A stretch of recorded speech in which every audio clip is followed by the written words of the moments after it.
Hey, everybody, welcome back to the Modern Customer Podcast. I'm your host, Blake Morgan. Today, my guest is Stephanie Shaffer De Jesus. She is a customer experience practitioner and principal consultant. She is one of the brightest people I know on the topic of contact centers and how to build metrics that have the customer in mind. So today we're going to be talking about something called SLAs.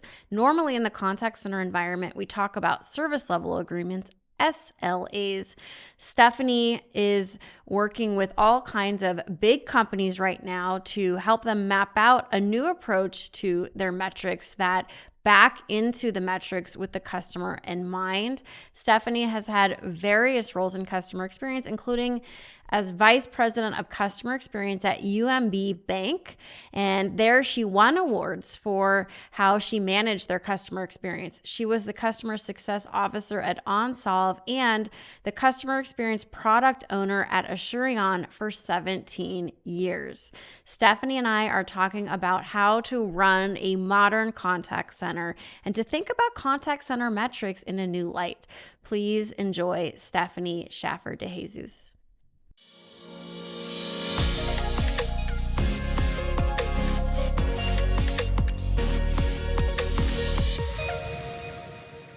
Hey, Stephanie, welcome to the Modern Customer. Thank you, Blake. I'm so excited to be here. All the way from the beautiful beaches of the Dominican Republic, which I think is so cool you live in two different places. Do you love living there? I love it even more when it's cold back home and everyone talks about how they have to, clean off their windshields. So, yes. Yeah, exactly.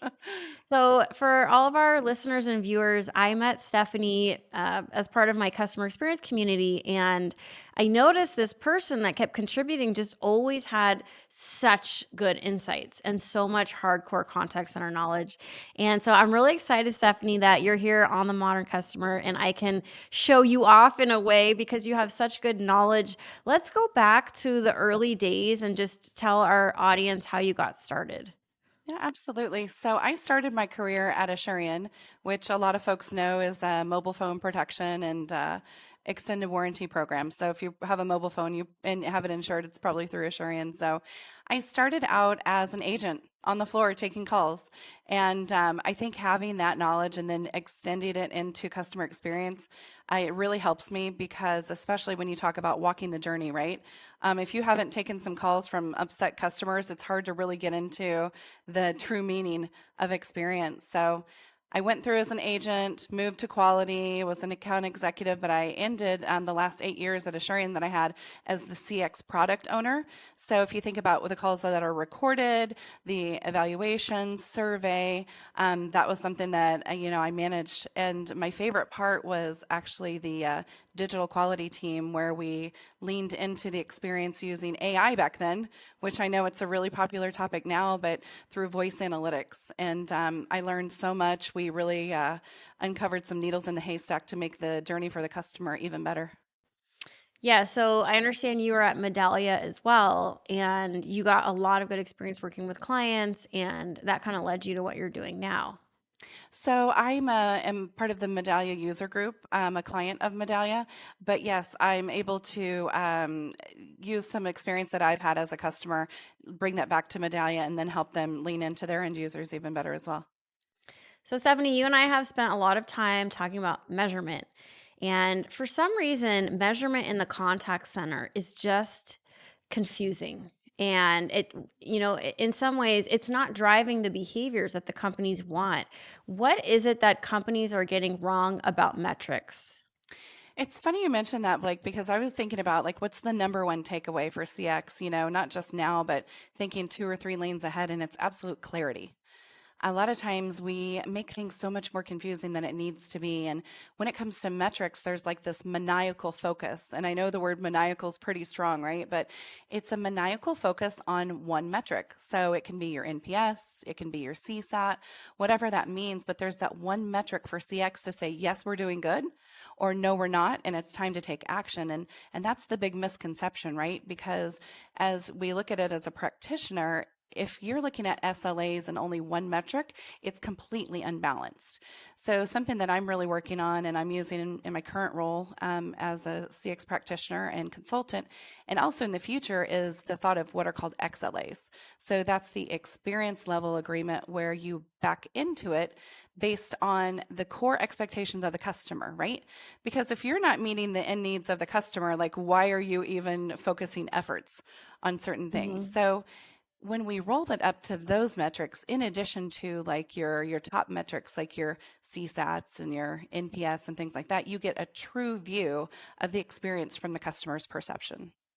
So I've actually had the opportunity to see your frameworks and to see how what does it mean to back into metrics. And it looks like you just start from the customer viewpoint and how you want the customer to feel. This seems obvious to me that companies should do this, but it seems like maybe we've been running our contact centers for so long that we just need to dust off um, the goals and the vision and like why are we even doing any of this and what outcome do we want? Is that would you say that's backing into it starts with that vision and mission? Absolutely, Blake. It's like a reinvigoration, if you will, right?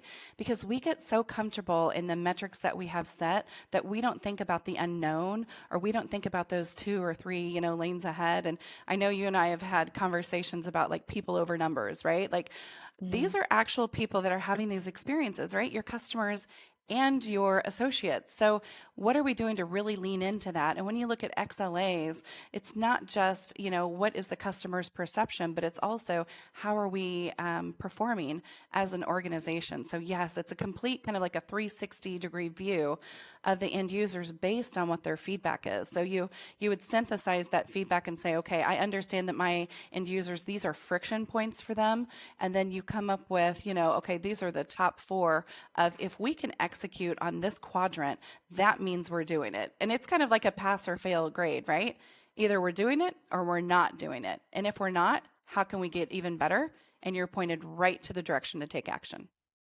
So I know that you've implemented these programs for a few different types of companies for banking. Right now, you're wrapping up a large pharma company, helping them back into these metrics. Who is the person, the point of contact you're usually working with, and what does that look like? So the way that I've been successful as, a consultant and guiding these some of our most trusted global brands, right, in the right direction is we're working a lot with the CX departments that are going out and evangelizing the results. Because a lot of times, especially with full plates, as we know, most of the leaders are in back-to-back meetings. They're not sitting around twiddling their thumb thinking, wow, how can I make the experience better, right? It's usually something that we have to have some type of threshold and there are outliers and an alarm and it's almost seen as a nice to have, right? To make the experience even better. So I'm working with those programs as we straighten the posture to say, hey, what are we looking at? What should we be looking at? And what does that signal to insight to action look like? Because if you have insights and you're not taking action on them, then you're missing the opportunity. So insights, is that like your data and just all the feedback you're gleaning? Yeah, absolutely. So think of it like your listening programs, right? So it can be in many different channels and that gives you the signals. And then you move those over to the insights where, whatever platform you utilize, you're synthesizing that information to understand both opportunities and strengths and then moving that into continuous improvement. So this seems very obvious, but some data programs, it just feels like it's not clean. Like people can't trust the data. Do you have any advice for practitioners that just want to make better use of their data and just get their hands around all that feedback? A lot of customers I work with are in that same opportunity, right? Where some of the data comes from some really antiquated systems. So it's hard to really story tell and paint the picture and tell with data. So what I encourage them to do is run like some type of A B testing or a pilot with some fresh data that you can back into. And again, correlate that with the journey and the story. And as you tell the decision makers, let them know, hey, here's the impact based on what I would recommend. But here's the impact if we do nothing, right? I think that's a really big story on if we do nothing, status quo, what will this mean to our organization? And yes, data integrity is key. You definitely have to start slow and be very methodic on that. So you grew up in the contact center world. I actually have met people like from Warby Parker who worked at Asurion with you has said Do you know Stephanie? You have to meet her. She knows this stuff in and out. Let's talk about the industry overall, the contact center industry. This is an industry with very high churn, like 50%. This just seems like such a obvious problem to me. Like, why wouldn't companies want to kind of get their hands dirty and figure out what's going wrong in the contact center? Agent churn is a big problem. Have you seen companies that have high agent retention? And what is it that they're doing better than the companies with the high churn? Something that I've noticed through research and also observation, something that the contact centers have in common that are very successful and that can keep their folks that are talented with tenure, it's empowerment. Mhm. Empowerment is the mantra, right? I know coming from the contact center world and being in the position, a lot of times there has to be like overrides or decision trees that are made to take that empowerment out of the hands of the front line. But when we think about, why we hire folks and why we put them in a position as the face and name of the brand, who's actually working with your customers, right? Who's acquiring, retaining, delighting, and surprising. Those are the same folks that are being not trusted with different tools. And we've got to get out of that mindset. I think that that's a really antiquated mindset where you have to go through, certain gates to get to certain results. But I've noticed that those contact centers that are keeping and, inspiring the agents are the ones that empower them, give them all the tools that they need at their hands with technology, with process, encourage them, understand what really motivates those are the most successful. Yeah, the contact center it's a tough spot to be in. It's a tough place to work. You're dealing with a lot of negativity. What is the role of technology to ease some of that stress and that negativity that's coming into the contact center for the agents? So we always talk about toggling between systems, right? And we've talked about like, trying to get different systems integrated with another when it comes to technology. I know there are different tools out there where you can use those to kind of glean the desktop analytics. Like, what does it mean? How many frames are the agents are going through? And then at the same time, we're expecting them to build relationships, probe what issues are, right? Like really flex this completely different muscle while they're doing all of this manual work. And my question to some folks that, have made those decisions are, have you ever tried to do that? Right? Like juggle and walk and chew bubblegum and like all of that at the same time. Like it's Yeah, almost it's too much. impossible. Right. And then we wonder why, folks are leaving back to the retention. I know it's like one of the top 10 reasons of why agents are leaving employers is because they don't have what they need. So what I would recommend is definitely walking the journey and thinking about, how those can be integrated, especially now. I mean, I know that AI is such a hot topic. Like there's so many ways that if it's not on your roadmap to make your agents' lives easier, it should be because they are, again, the face and name of your brand. And if they can't get what they need easily and have some type of, just the manual work taken out of their hands, they can't be expected to make those surprise and delight moments like we're asking them to. So when you started talking about XLAs and I met you and you started teaching me about it, one of the things I wanted to know and I still want to share it with our audience is if you decide to run your contact center with XLAs, experience level agreements over SLAs, service level agreements, what are the actual hard metrics that you're seeing there? What are the metrics that your clients are using like are they using average handle time or call response rate and things like that? What are they using? So think of it as an integration almost, right? So it's a handshake. So it's like the age old battle of quality versus quantity. This is how they lock step and they play together in the same sandbox, if you will. So you've still got your SLAs, right? But there was an effect that we call the watermelon effect in the industry of when SLAs, right? Like all of your ASA, your HT, like all of that good stuff is green, but on the inside the experience is red. So that's where the term watermelon effect came from. So when they actually kind of work together and they're integrated, then they're both green on the outside and green on the inside because you've got that, positive attainment. So the way that we utilize those today is when you look at the different incentives and look at, are we doing well and where do we need to get better? You can look at those at a percentage basis. So think about like as a contact center, if my sole job is in the IT world, for example, to make it fast, make it friendly, make it easy, and get it resolved, right? So if you think of if you ever need IT support, if you hit those 4 items, you're good. You're golden. You've done what you need to do. Now, if you have different percentages of satisfaction, right? So you roll those up to survey scores, you can do that on both like unsolicited and solicited feedback. But if I'm like, for an example, like I've seen, productivity impact, if you've impacted my productivity, only 80% are satisfied, that means 20% are not satisfied. And that's definitely somewhere where you want to dig in. So that's an example of like where the rubber hits the road, how to look at those metrics. Yeah, I know I've heard you say that many clients or prospects will come to you and they'll say, well, my satisfaction's at a 95%. It's really good, but you still think it's not good enough. I hear it all the time. I hear it all the time because we're looking at that maniacal overarching number, right? But think about it because the customers and your end users and your clients all grade things as it impacts them.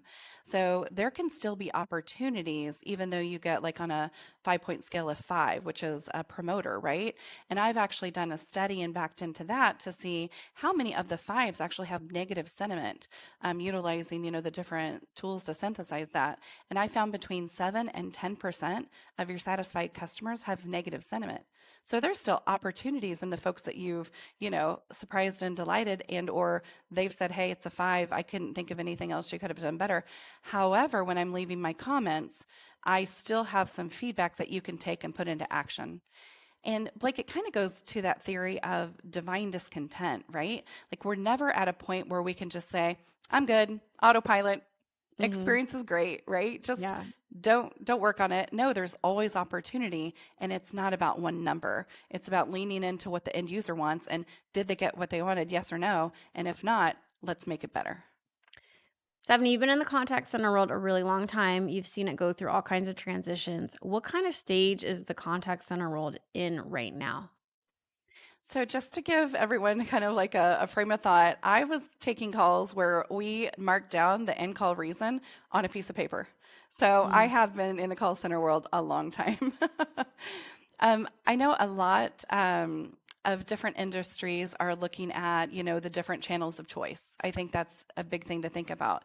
And when someone calls the contact center, based on kind of like the media age that we're in, and we have our mobile apps, and we have different ways to communicate. You've got chat, you've got digital. There's so many things that sometimes by the time a customer gets to the contact center, you've already have to know that there's a problem, right? Sometimes it's the safety net of end users or customers, I'm sorry, when they think about, okay, I've done everything I can to get support and now I can't.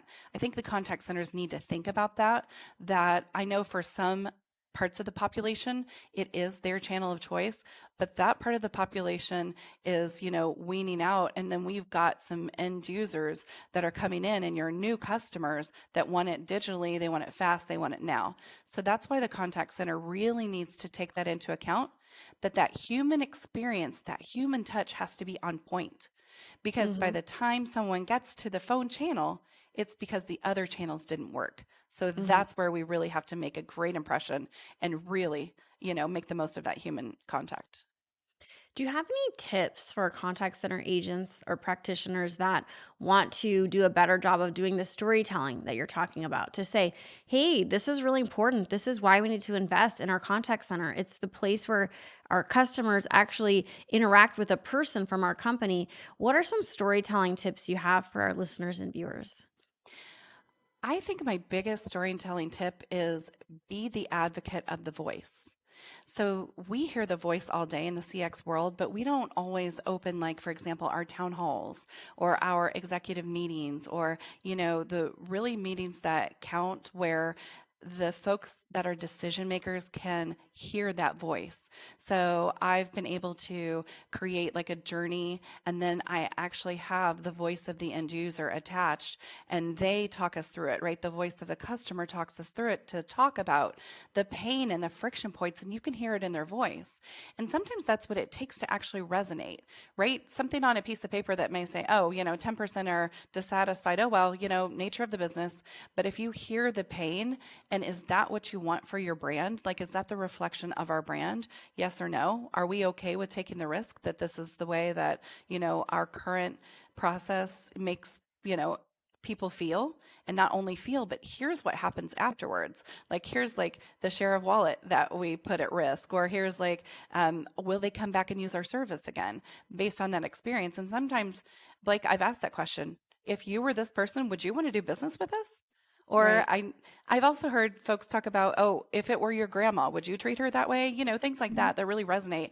And I think we have to put the human touch behind the numbers. And that's what I would recommend my listeners to do. They have to be that advocate, and also just relentlessly upgrade the organization by utilizing the voice of the customer. So, Stephanie, you just painted the picture of how a customer would interact with a contact center. You said, well, first, they're going to try the self help channels. And if that doesn't work, maybe they send an email. And if that doesn't work, then they'll call you. And that's your opportunity. They'll want to talk to someone. So, that's a new journey for many of our listeners. In the future, how much of that will change? What will we see more of with just the way the customer touches the company? So when you think those like in the future, 2, 3 lanes ahead, right, you're going to have the population again that will want to make that phone channel your first contact. So again, that human touch needs to be authentic. You need to show empathy. You need to make sure that you've got the right folks on the line to bring your brand to life and also take care of that customer. But you've also got the customers that by the time that they get to you, just like the picture that you just painted, Blake, they're already upset. So you have to find that reason where a human is leaning in, again, the empathy. How can we help you? I'm using creativity, right? And I'm making this experience to the point where I'm recovering like the service recovery model, right? Where the way that you are poised and take care of something that is an issue speaks volumes about your brand. Like they really need to be ready for that. We're not just order takers anymore, like we currently are and have been. Yeah, we're not just order takers. I love that. So, in the same vein, what is the contact center of the future? Could you describe what it looks like for us? So, from my research and from my experience, and again, I'm a curious learner. I'm always out there, attending webinars and looking into technology. Um, I've seen different things where I really love the phygital touch, right? Where you bring the digital and the physical together. And I'm thinking about something that I experienced with one of my favorite brands, which is a bank where you do a drive up teller. It makes a phone call to a banker, and I'm right there at a machine in my car having a phone call experience, right, via Hmm. video. And that's what I needed at the time. And I know Hmm. we've talked about personalization, especially, when the pandemic hit. And I think that's what it's going to look like in the future. We're going to learn how our customers want to be communicated with, especially in the contact center. And we have to get out of the business of, phone call only, we answer, we hang up, and then it takes 2 or 3 calls back for resolution. Like that is something of the past, because if you're not doing it and you haven't cracked the code, your competitor will. Yeah, that's something that United Airlines pioneered. Where I was walking in LAX one day and I saw a big poster for video chat. And then I saw someone on LinkedIn saying they had used it and how great it was. So it's interesting to see these companies starting to pay attention that they're doing things they probably never thought they would do. Right. Yeah, I think we have to be curious and we have to really listen. And also, I mean, we have to be ready to take a risk and do some type of testing. And that's the worst thing, to have the data and not act on it, right? But knowing that our end users will want us to lean in, sorry, in a different way. And for us to continue in the same route is the best way to just distance yourself from your customer. Yeah, it's interesting to see just the attention the contact center has garnered in the last 10 years. And now people are just starting to be more interested in what's happening in the contact center. We're hearing C-level executives talk about the contact center. Have you also seen that same rise in attention and focus since your days at Medallia? Yeah, absolutely. So, the way that I see it is we talk about making the contact center a revenue generator, right? Because right now it's totally a cost center, but that's because that's just the way the little box that we've created, right? So if you think about planning for the future, it's definitely to create it as, hey, I've got your call, I've resolved your issue, and not just an upsell, right? But really understanding your customer because you have their complete attention. So what are we doing that, and how are we again increasing that human experience? I think there's a lot of opportunity, and I look forward to, not only observing, but also leading into the next generation of the call center. All right, so let's take everything we learned in the podcast today about the XLA. And if you were to advise somebody listening to where to get started to back into the metrics using Stephanie's XLA framework, where would you tell them to start? And just give us a couple steps for how to get started. Yeah, I think the first step is listening, right? Really listening via the listening post and the data to understand what the customers are asking for because they will tell you what your XLA should be because it's their main pain point, right? Their main friction point of, oh, this was so complicated. I wasted so much time. I invested, so much into this. So you've already told me there's a productivity impact, the service and empathy, right? And your work effort and your first contact resolution as well. So when you listen to that, you can understand it from the customer's point of view, and then you can craft those questions. But again, kind of the same thing we were talking about, Blake, if you do nothing with that, which, I know we're moving things and we're creating reports and we're pushing that to folks and decision makers, but why not A/B test? Find out, do a pilot. And that's where the magic comes from because the more fluid and, agile we are, then the better that we become. But that's how you first get started with XLAs. You're curious and you listen to the end users and customers. Absolutely. Yeah. I mean, it seems obvious, but just so much of that has fallen away. I think that the qualitative piece of just have you called customers? Have you asked personally? Right. Because what happens is these reports are not accurate and they become doctored as well. And so the Yes. farther away you are from the customer, the less accurate information you're actually getting. You're right. And we all know in the industry, like you can take a certain date range or certain data and you can present that to tell whatever story you want, right? So that's why when it comes to data integrity, you really need to be careful and you need to make sure that you socialize that story behind the data because that's where the real impact is. Absolutely. Well, let's just have a little fun before we depart, Stephanie. Let's get to Yeah. know you a little bit. Are you ready for rapid fire? Let's do it. Okay. Ready. Let's get into rapid fire. First question. If you could have lunch with anybody dead or alive, who would it be? Oh, my grandma, my grandmother. Yes. What show are you streaming right now? I am such a 90 Day Fiance fan. It's my guilty pleasure. I love it so much. Absolutely. I love that.